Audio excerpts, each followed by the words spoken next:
Quick note before we get started. My dog barked pretty loud in the middle of this episode. I did not edit it out. Enjoy. Hi, and welcome to the Positive Legacy Podcast for Christian Fathers. I'm your host, Dan Hayden. After 23 years in the Army, working with and leading some of the finest men and women our nation has to offer, I turned to the coaching profession to help me write the next chapter of my life. What I didn't know was the impact it would have in my personal life as a Christian, as a father, and as a husband. That is why I have made it my mission to help Christian fathers go from miscommunication and tension in their relationships to relationships rooted in genuine understanding and mutual trust, so they can build a lasting legacy of faith and connection with their families and in their communities. Today kicks off a brand new 3-part series where we are diving deep into the 3 pillars of mental fitness from the Positive Intelligence Framework. These pillars are simple, powerful, and absolutely transformational when you understand how they work. Pillar number 1 is honestly where it all begins. It's called quieting your saboteurs. Because before we can build strength, before we can operate from peace, wisdom, and clarity, we have to stop the forces inside of us that are actively sabotaging our efforts to lead well, love well, and respond well. I always tell the dads I coach, you can't change what you're not aware of, and you can't transform what you keep partnering with. So today is all about recognizing the inner voices that are hijacking your peace, your patience, and your relationships, especially with your family. Let's jump in. Every man listening to this, you have saboteurs. Not because something is wrong with you, but because your brain is trying to survive. Saboteurs are fear-based, reactive mental patterns formed early in life. They were originally developed to protect you, but as a grown man, now they limit you. They all had underlying strengths at one point in time, but over the years, our brains have relied on those neural pathways for survival. Our brains are lazy, and they are optimized for performance. Our brains take up 2% of our body and use 20% of its energy. So, of course, our brains are going to take those neural pathways that are well more traveled. In this case, are saboteurs. Think of saboteurs as automatic patterns. That inner voice that says, you're not doing enough.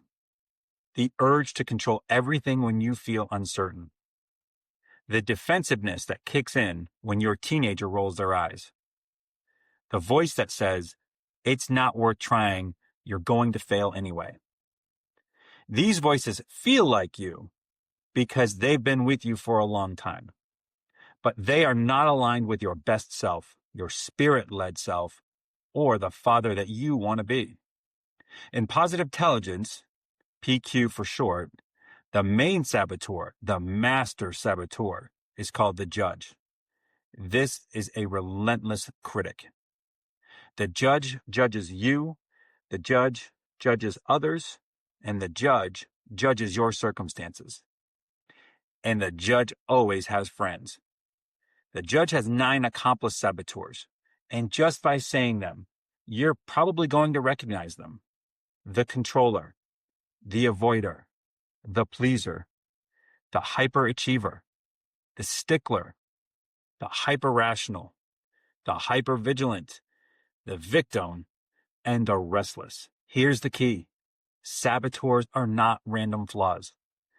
These are predictable mental patterns that hijack your reactions in the exact moments you most want to show up with strength, wisdom, and love. And for us fathers, especially fathers of teenagers, saboteurs show up fast and loud. Let me paint a picture you might relate to. You walk in the door after a long day.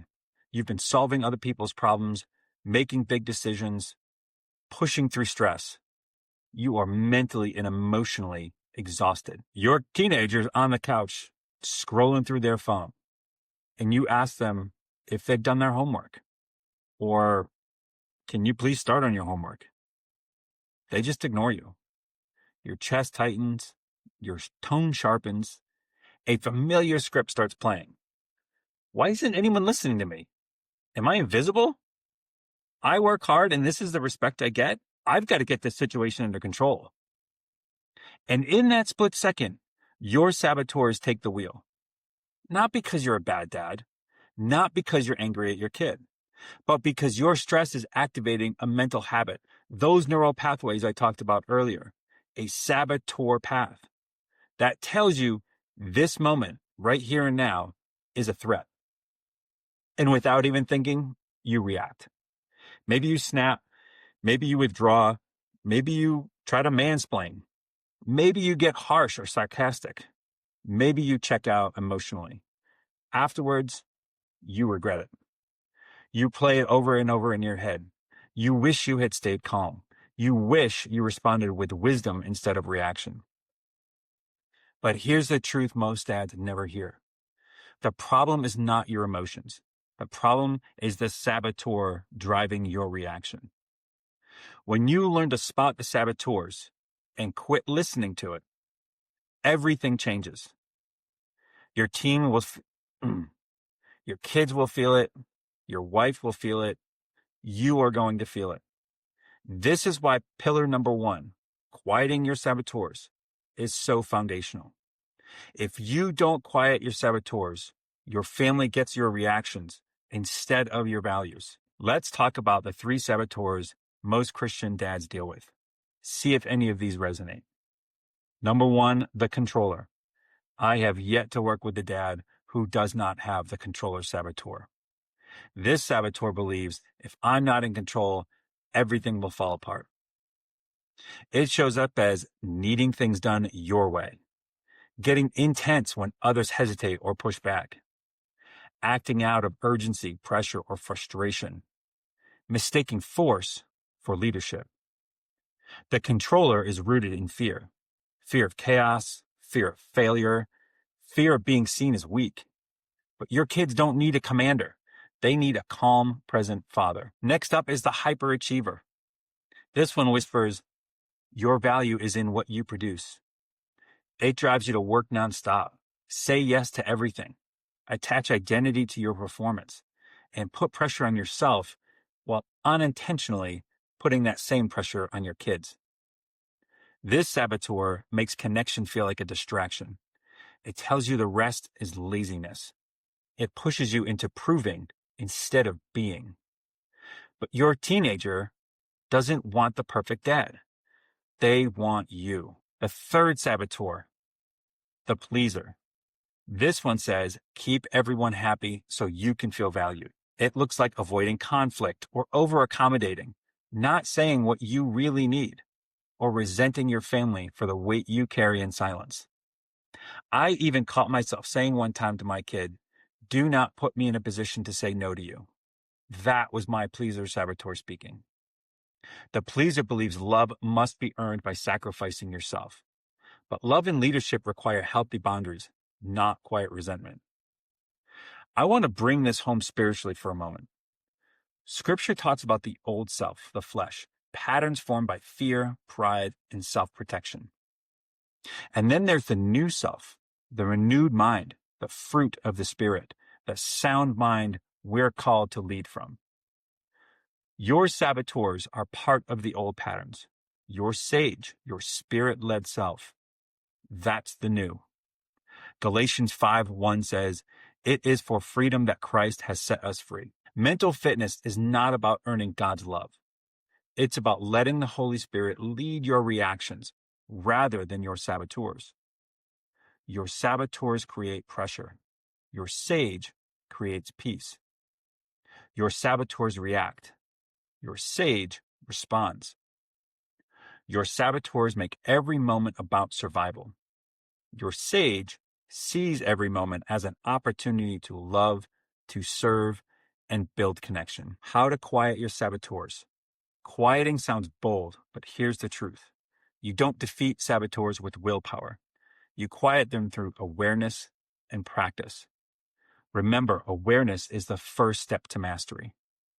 Here are 3 practical steps to do all of that. First, you have to name them. When you can identify which saboteur is showing up, you immediately gain power over it. Say things like, "This is my controller talking. That's my judge again. There goes my hyperachiever, hijacking this moment." Naming separates you from the saboteur. Remember, these are not who you are. These are thought patterns that reside within you. Step 2, interrupt the pattern.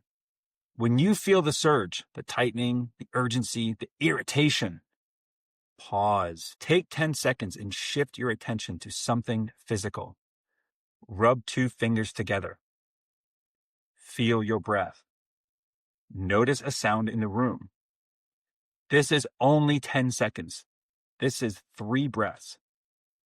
This interrupts the neurological pattern that gives saboteurs control. Step 3, choose your sage. Ask yourself, what would wisdom do here? What would love do here? What does this moment need most? What story will I be proud of telling later? Your sage is calm, curious, compassionate, and creative. It gives you options your saboteurs can't even imagine. When you make decisions from that place, you lead your family with clarity instead of reactivity. Let me give you a story from a father I coached. His 16-year-old daughter often snapped at him, especially around homework or chores. His controller saboteur was strong.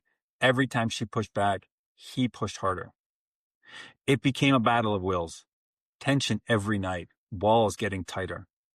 Once he learned to spot the controller, everything changed. One evening, she rolled her eyes and muttered something under her breath. This dad felt the familiar surge. "Don't you disrespect me." But this time he paused. He labeled it. "Okay, that's my controller trying to take over." He took one slow breath. He shifted to his sage. And instead of giving a lecture, he said calmly, "Hey, sounds like you had a rough day. You want to talk about it?" She froze because she expected war, but he brought peace. He responded in a way that she did not expect. She broke down and said she failed a math quiz and kind of felt stupid about it. That moment of emotional safety opened the door to connection. Because he quit the saboteur in the moment, he made room for relationship. Your saboteurs aren't your identity. They're old survival strategies that no longer serve your family, your followerhood, or your walk with God. When you learn to recognize them and quiet them, you create space for your sage, your spirit-led self, to lead your home. And that's the foundation of mental fitness. However, I have a warning for you. Because of the way our brain functions, the more you see your saboteurs, the more you are going to see them. There is a filter in your brain. It's called the reticular activating system. Imagine you are going to buy a yellow car. Suddenly the road is filled with yellow cars because that function in your brain, that filter is no longer filtering yellow cars out. Same thing happens with saboteurs. The more you see them, the more you are going to see them, and the more they are going to fight back. So if that's the case, don't worry about it. I got you. Because next episode, we'll dive into pillar number 2, strengthening your sage. How to activate the part of your mind that brings peace, creativity, and resilience into your daily parenting. In the meantime, if you want to discover the top saboteurs that are disrupting your relationships, your well-being, and your performance, text the word sabotage to 55444.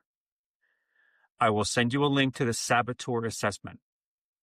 After that, you'll get a follow-on link to schedule a saboteur discovery session with me, where we will do a 45-minute deep dive into your top 2 saboteurs.